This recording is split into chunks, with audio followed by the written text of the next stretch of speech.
Assalamualaikum warahmatullahi wabarakatuh. Perkenalkan, nama saya Dwi Santoso,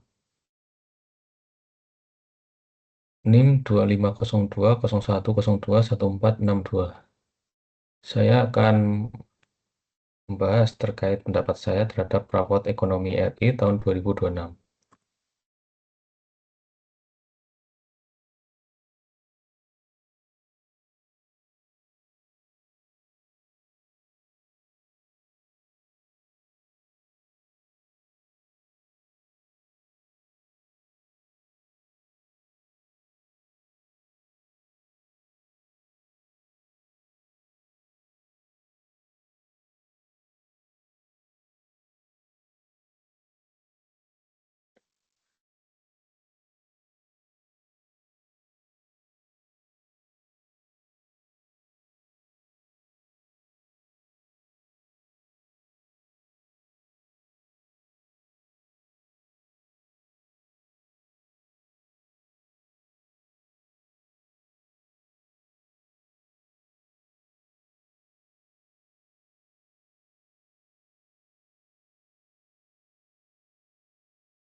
Mohon izin terkait pendapat saya terhadap raport ekonomi RI tahun 2026.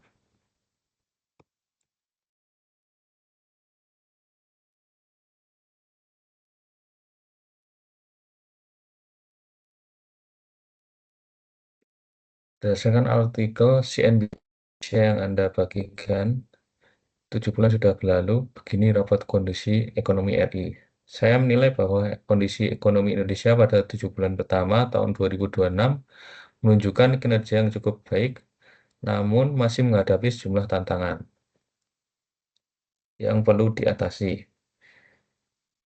Dari artikel tersebut menyebutkan bahwa ekonomi Indonesia tumbuh 5,61% year on year pada triwulan 1 2026, didukung oleh konsumsi rumah tangga, investasi, dan berbagai program pemerintah. Kemudian, pendapat saya yang pertama, pertumbuhan ekonomi Indonesia cukup kuat, tapi kualitasnya perlu dijaga. Pertumbuhan 5,61% tadi menunjukkan bahwa aktivitas ekonomi Indonesia masih relatif kuat di tengah ketidakpastian ekonomi global. Hal ini mencerminkan daya tahan resilience ekonomi nasional. Namun pertumbuhan ekonomi tidak cukup hanya dilihat dari besarnya angka PDB atau pendapatan domestik bruto. Yang lebih penting, apakah pertumbuhan tersebut mampu meningkatkan kesejahteraan masyarakat secara merata, menciptakan lapangan kerja yang berkualitas, serta mengurangi kemiskinan dan ketimpangan. Kemudian, pendapat saya yang kedua, konsumsi rumah tangga masih menjadi motor utama ekonomi. Kinerja ekonomi masih sangat bergantung pada konsumsi masyarakat. Kondisi ini baik dalam jangka pendek karena menjaga stabilitas pertumbuhan. Tetapi dalam jangka panjang, Indonesia perlu memperkuat sektor produktif seperti industri manufaktur, hilirisasi, ekonomi digital, dan ekspor bernilai tambah agar pertumbuhan lebih berkelanjutan. Kemudian, pendapat saya yang ketiga, investasi dan belanja pemerintah harus tetap dijaga efektivitasnya.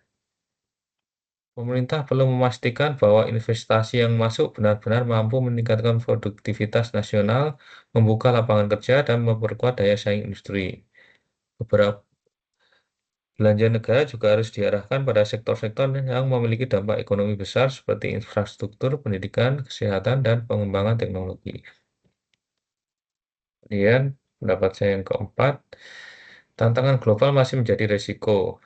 Meskipun ekonomi Indonesia tumbuh baik, kondisi ekonomi dunia masih dipenuhi ketidakpastian, seperti perlambatan ekonomi negara maju, konflik geopolitik, serta fluktuasi harga komoditas dan nilai tukar.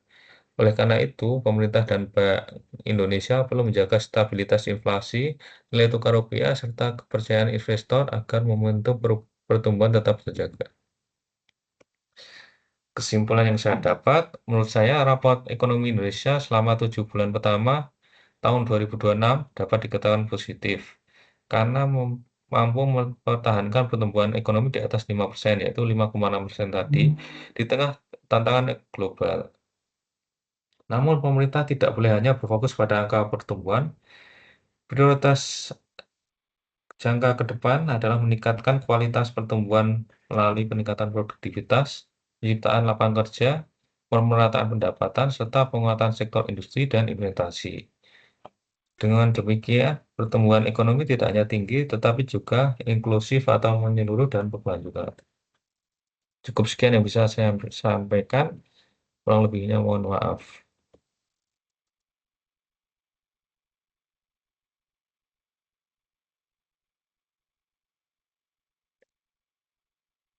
Wassalamualaikum warahmatullahi wabarakatuh.